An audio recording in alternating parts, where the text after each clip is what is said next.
So hi, this is Siddhant and I'll be talking about my bike which is Triumph Speed T4. Seen most of the guys सगळ्यांनी reviews केलेले आहेत. T4 बद्दल कोणी की जास्त cover up केलं नाही आहे. So I am here to cover up kilometres ridden आहेत. दॅट इज 4,700 मी किलोमीटर्स एक्सप्लोअर केलं या बाईकवरती. T4 बद्दल माझ्यासाठी जे प्लस पॉईंट्स असतील तर ते असतील तर फर्स्ट इज की दॅट त्याचा अपराईट सिटिंग पॉस्चर जे आहे ते तुम्ही बघू शकता की हे हँडल बार जे आहे ते अपराईट पोझिशनमध्ये लिफ्टेड आहे. That is a plus point. त्याच्यामुळे तुम्हाला एक सिटिंग पोस्चर तुमचा एक सरळ स्ट्रेटमध्ये मिळतं, मोर रिलॅक्स्ड.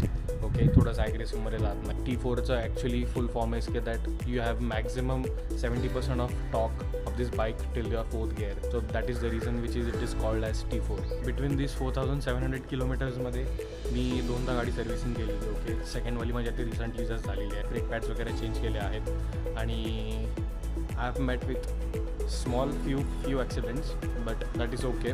कारण की ते ब्रेक लिव्हर जे आहे, ब्रेक लिव्हर आता थोडंसं वाकं झालेलं आहे त्याच्यामध्ये. ओके, सो या these are the parts that can be replaced easily as compared to जी माझ्या आधीची अर्लियर स्पोर्ट्स बाईक होती FZ यामा FZ वर्जन 1. त्याचं सिटिंग पोस्चर एकदम टोटली वेगळं होतं कारण की ती बाईकच पूर्ण रायडिंग स्टाईलच वेगळं येतं. ते रायडिंग स्टान्स याचं वेगळं असल्यामुळं ही टुरिंग बाईकसाठी बेस्ट आहे. मी एक छोटासा प्रॉब्लेम पाहिला आहे मिरर्समध्ये. जो हा साईडचा सेक्शन आहे तो क्लिअरली दिसत जात नाही. So because that is the reason मी हे जे प्लेस केले आहेत blind spot mirrors. Okay, so for better view आणि तुमच्याप्रमाणे तुम्हाला ॲडजस्ट पण करता येतो. बट एक प्रॅक्टिकल रिझन जर तुम्ही शोधत असाल तर तुम्हाला एक टुरिंगसाठी पण पर्पज पाहिजे. बट तुमचं एवढं बजेट नाही आहे काय यू शूड गो फॉर स्क्रॅम्बलर आणि स्क्रॅम्बलर X सिरीजमध्ये.